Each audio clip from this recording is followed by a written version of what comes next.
Hello, today we're going to create this very matte finished look, which is a natural makeup but a bit exaggerated because I'm going for a photo shoot for this new job that I'm going to start in a different place, and they're going to advertise me as the new doctor joining the practice, and they wanted to do an ad campaign. So this is my photo shoot for that, and I've done a very matte look. For photography, you don't want a very shimmery look because the light reflects back, and I've done a lot of sort of a 90s makeup look which I used to love.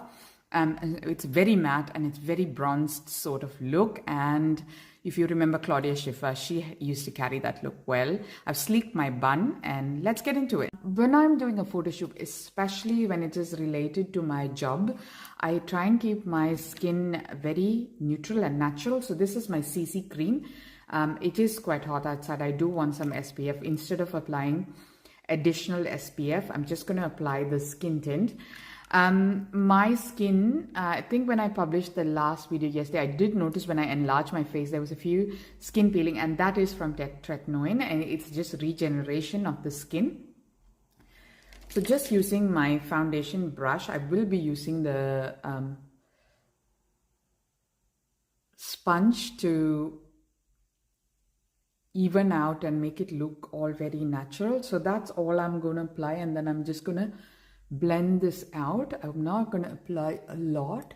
I do want it to be applied on my neck as well, as this cords that I'm wearing is like has got this deep neck, so I want that area well covered as well,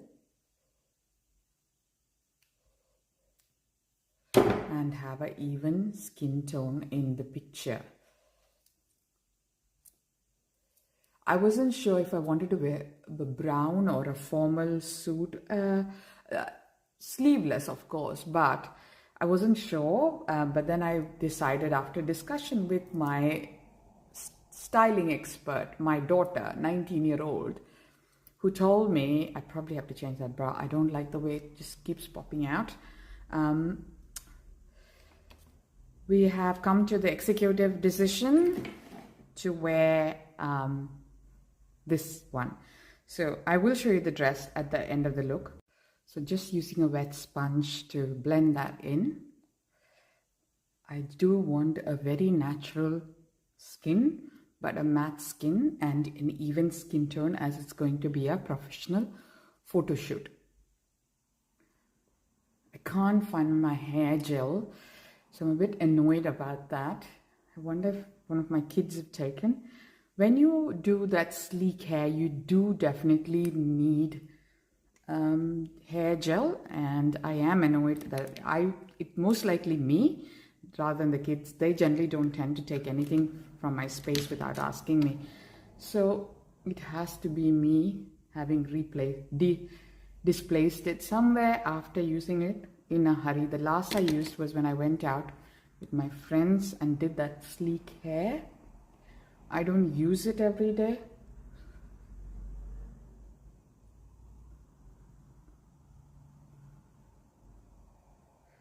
So going for that finish.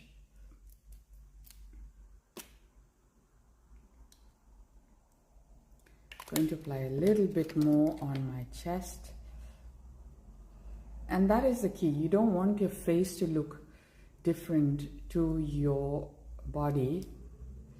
You want it to look natural, and I'm just going to apply a little bit on the shoulder.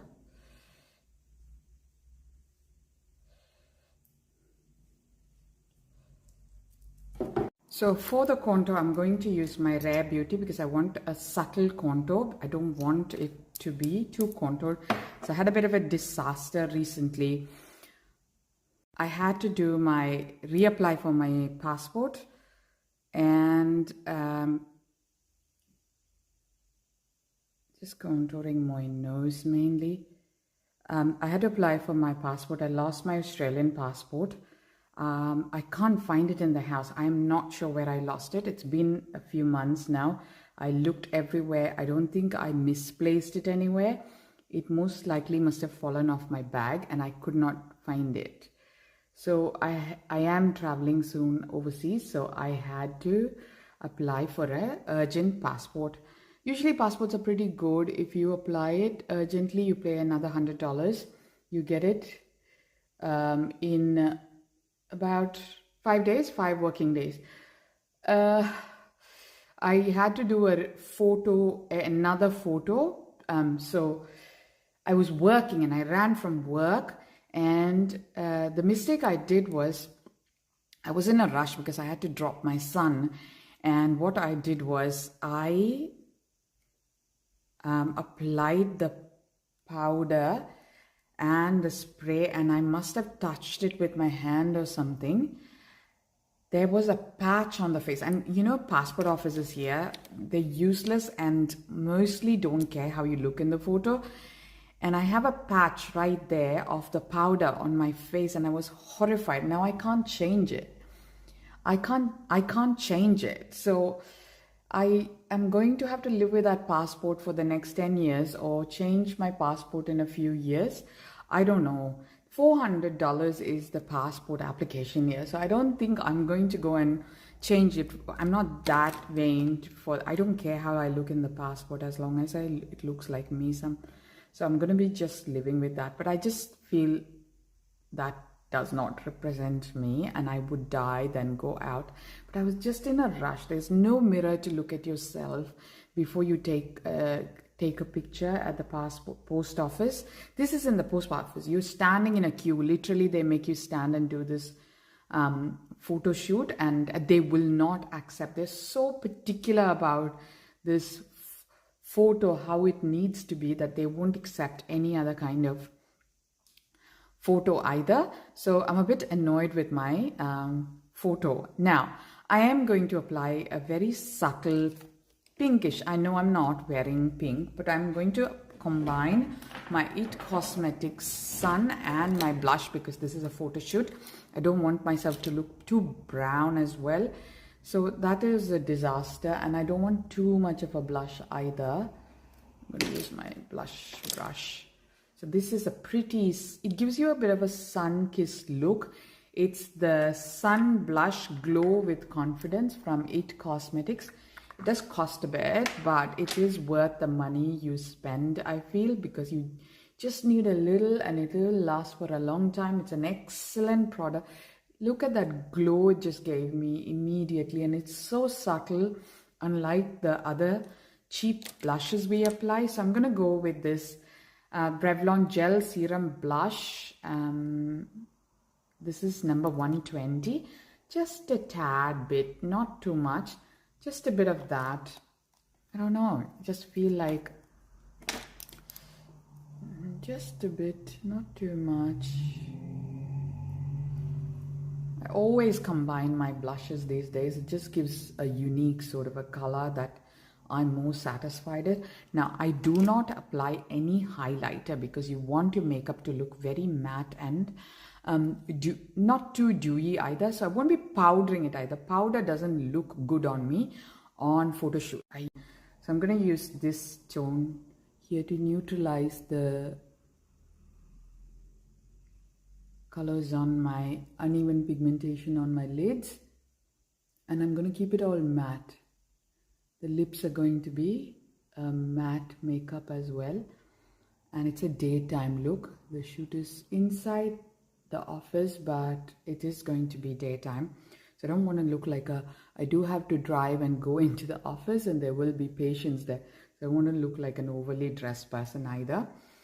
And then I'm going to use a little bit of this shade in the outer corners, and that's pretty much the only eyeshadow I will be applying. So I just want to lift and lengthen. I'm going to have to use another brush. I'm going to use the same one that I used when I applied the concealer because it's a similar shade. I don't have many brushes. I have like 25 eyeshadow brushes, but they're all dirty and left to wash. Taking that color again and then going you want to go from the lower lash line, you see, and you want to connect it. So I'm just going to do that same thing. So it should start from the lower lash line and make your eyes look lifted. So instead of a eyeliner, I'm going to use this to lift my eyes.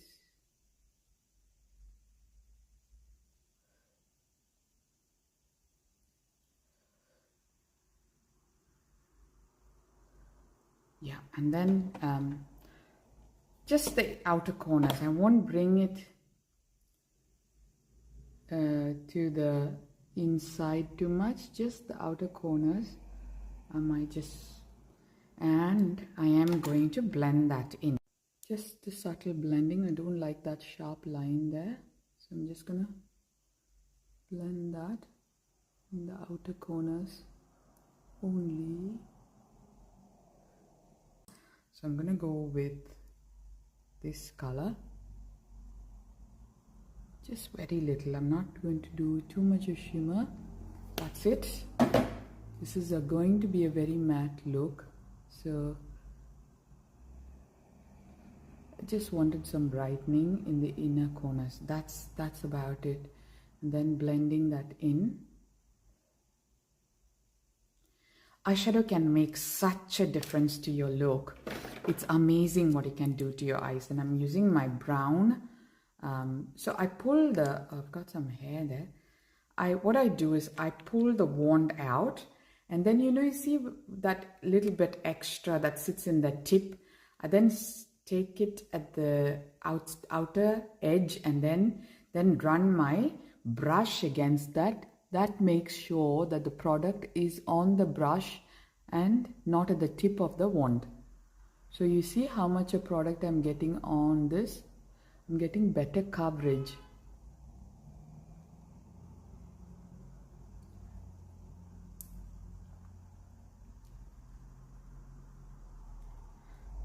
So someone actually posted a big review, and I'm so glad you guys are participating in this conversation.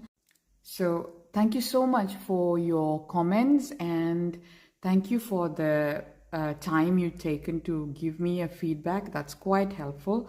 I shall keep some of your points in mind. Now, do you guys just want me to talk about makeup, or do you want me to do health topics as well? Let me know, and I'm more than happy to take that on board.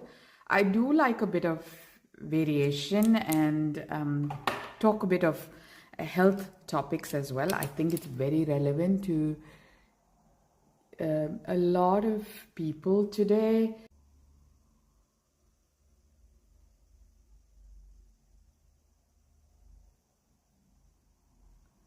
So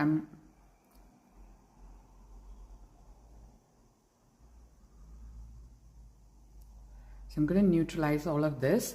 It's a matte lip I'm going to do.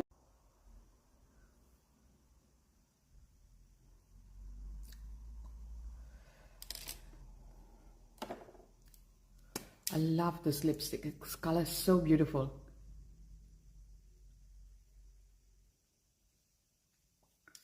My lips are a bit dry.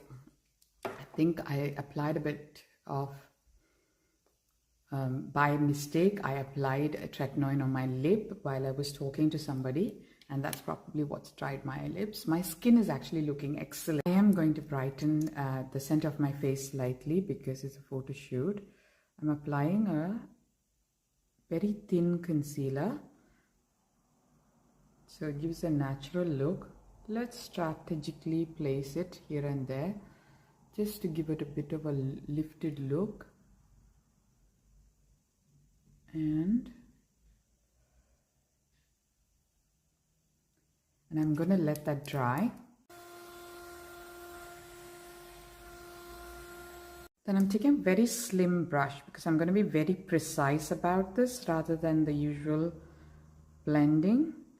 I'm strategically placing it and then blending it in slowly, and then this is going to be a time-taking procedure. It's not going to be a rushed one like usually, because photographs show everything, and especially the lighting. You often see the photographers in India make you look like white which is horrible because all your features disappear. But here they go the other end. I only seen one photographer who was fabulous. She did my daughter's modeling photography, and she was excellent. Other than that, her name is Sam. She's in Fremantle. If anyone wants to is looking for an excellent modeling photographer, I'm more than happy to share her contacts. She works from her home, and she was so lovely to us. She was amazing.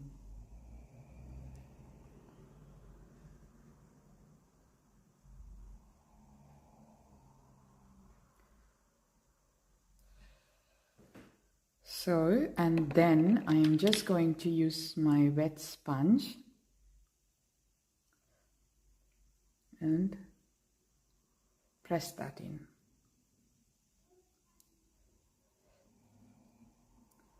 So the only difference is I'm not going to powder it. Powder looked horrible on the photograph that I did.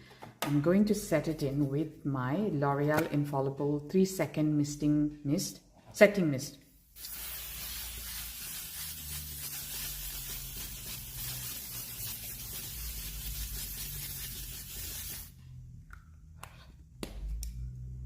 This does have alcohol in it, but boy, it does not let your makeup move. That's what I like about this. So just to brighten under the brows, I'm just going to apply a light shade and then blend that in just to define. We didn't do the brows, did we? So I'm going to do the brows as well as this last step. I forgot my brow.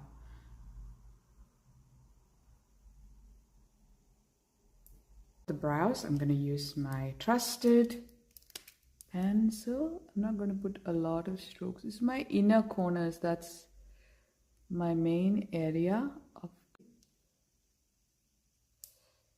So that's what I do. I use my hand when I want to make it look a bit natural. So you can see I'm gone a little bit stronger with the brows than I would normally do. This is because it's for photographing, and you want your brows that you want to feature as a distinct feature on your face to be shown on the picture.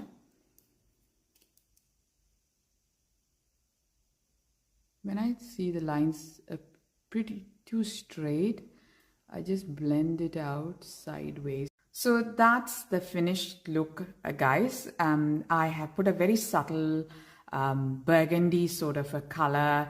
The lipstick, I love this Revlon lipstick as well. And can you see the finish? It's not glowy at all. It's not reflecting light. I'm loving the way it stands out. Hope you guys enjoyed the video. Thank you so much for watching. Please take care of yourself, and please do like, share and subscribe to my videos. Thank you.